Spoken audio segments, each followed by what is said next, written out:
Whenever there is a problem in the Middle East, everybody becomes concerned about oil prices. It is the largest exporting region in the world.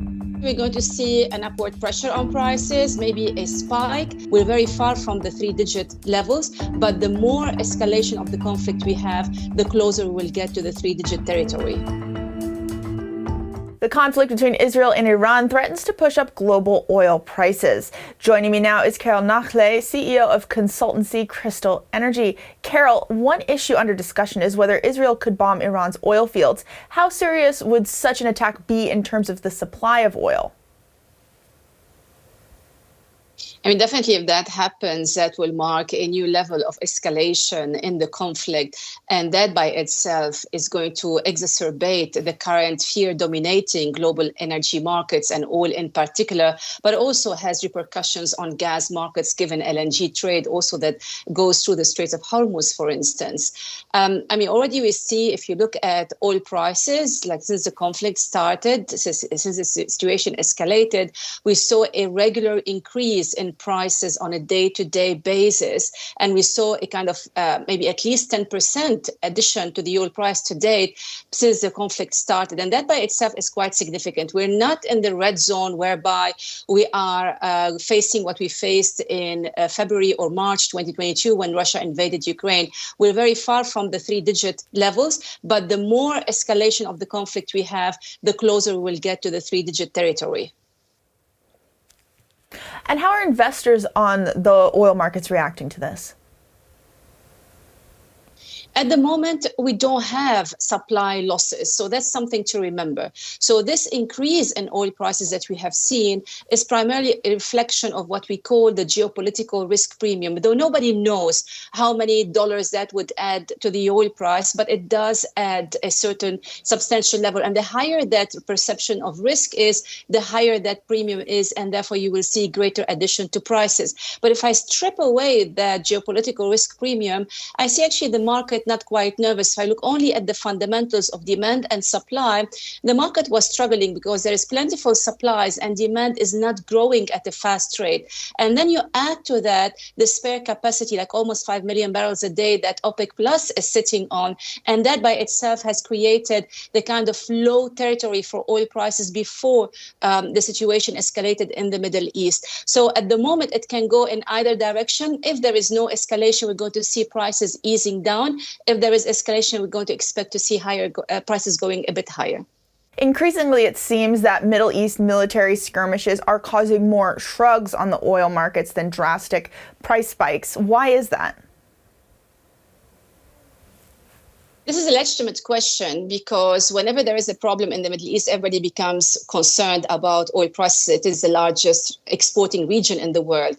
But we have to remember that oil markets have come a long way from the 70s. Oil is not as important in our global energy consumption as it used to be in the 70s. Back then, it used to meet 50% of our energy needs worldwide. The Middle East is not anymore the only producer in the world, like as the main producer. You do have other suppliers have joined the club and they have diversified our sources of supply. Oil contribution to the global economy has also diminished over time. So that's why on balance, what we see today is a different reaction to what we saw perhaps in the 70s and in the 80s. Back then, if the Middle East sneezed, the rest of the world would catch a cold. But oil markets today are very different from what they used to be in the 70s. And that's why we are having this kind of reaction. I have to say, this is good news for those who seek energy security and for the energy transition, because it shows that we have successfully diversified our energy mix and our sources of supply when it comes to oil.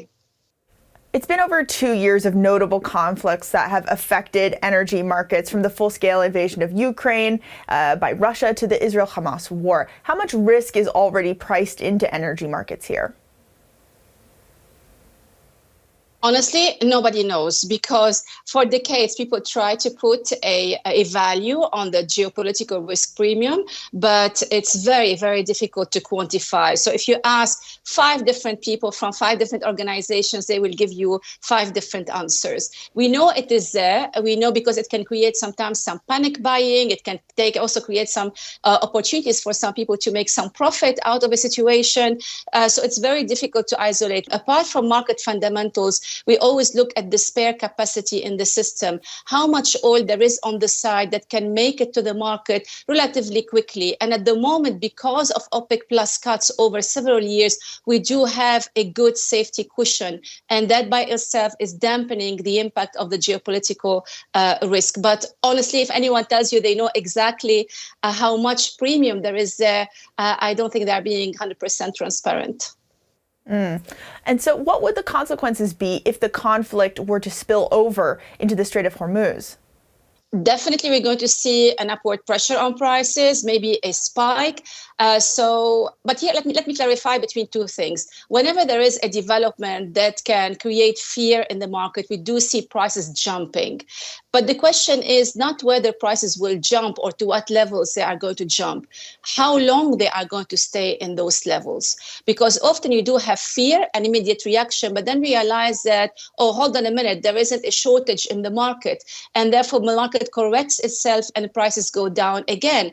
That's what we saw with the Ukraine war. That's what we saw even in 2019 when Aramco's facilities were attacked. If you remember, over the summer, Houthi attacked Aramco's facility, and we saw the spike in prices, and then prices went back to the pre-attack level. So that's why we have to think not just in terms of immediate reaction. Of course, the market reaction straight away is going to be fear, is going to be higher prices, but how long we're going to stay in that territory, that depends on other market fundamentals and how long the problem is going to last in the market and how far it can go beyond, let's say, blocking certain supply routes.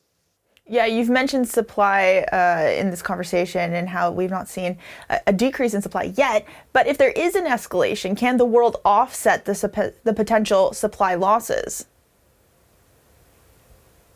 At the moment, I would say yes, to a certain extent, because it depends on two things. First of all, how much of those losses have been lost from the market and for how long. And second, we have to also think about the prices that we are going to see in the market, because they will have an impact on other supplies from elsewhere, such as the shale in the US, which responds much faster to changes in prices, but also the impact on the demand. At the moment, demand is not booming. And actually, you're going to see a deceleration in the growth if prices go further higher. So it's not just one incident that's going to create the big outcome in the market. At the end, the market is demand and supply. And it's not only the Middle East. The Middle East is important, but it is not the only producing region. And mind you, over the last few years, the largest supply growth in oil markets has been coming from the US and not from the Middle East. So turning to Iran, if Israel attacked Karg Island, the epicenter of Iran's oil export trade, what impact would that have on the Iranian economy? You know, ironically, first of all, when I have people like ask me about the impact of attacks on Iranian oil facilities and the impact on oil trade, the first thing that comes to my mind is that, I mean, in principle, that Iranian oil shouldn't have made it to the market because of the sanctions.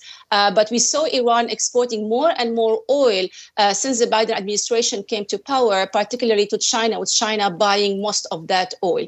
Now, the Iranian economy is hugely dependent on the revenues it generates from its oil exports. Any disruption to those revenues will, of course, have severe impacts on the Iranian economy. But the Iranian economy has gone through worse. It is under sanctions. It doesn't have many trade partners except the usual suspects. It can make a bad situation worse. So that's something to remember, that the Iranian economy is not booming. It is building on circumventing the sanctions, especially with China buying its oil. Of course, a loss of those revenues will have a negative impact, but it's not going to change an economy that is booming to an economy into recession. It's already a bad situation there. And speaking of China, 90% of Iran's oil goes to China. Do the Chinese also have alternatives to Iran? They have many alternatives. Everybody wants to go to sell their oil to China because it is the largest importing country in the world, and it is building on its importance in global oil markets. So we see that if you look at the major oil suppliers, where are they selling their oil? What is their main destination? It is primarily Asia and primarily China. This is their target, because it's not about selling the oil today. It's about also the longer term securing their market share in perhaps the only significant significant growth center for oil demand in the world. So when we look at China, and the Chinese put great emphasis on diversifying their sources of supply. So if you look at how they define energy security, they put greater emphasis on not relying on a single supplier for a big chunk of their imports. So they get their oil from Middle Eastern suppliers, from Russia, from Iran, but also from outside the region, including in some cases from North America. So the Chinese will never rely on single supplier because that is against their own definition of security of supply. And because they do have this market power, they are the main growth center for oil demand in the world, they will continue to capture supplies into their own market. Carole Nakhle joining us from London. Thank you so much for joining DW. Thank you.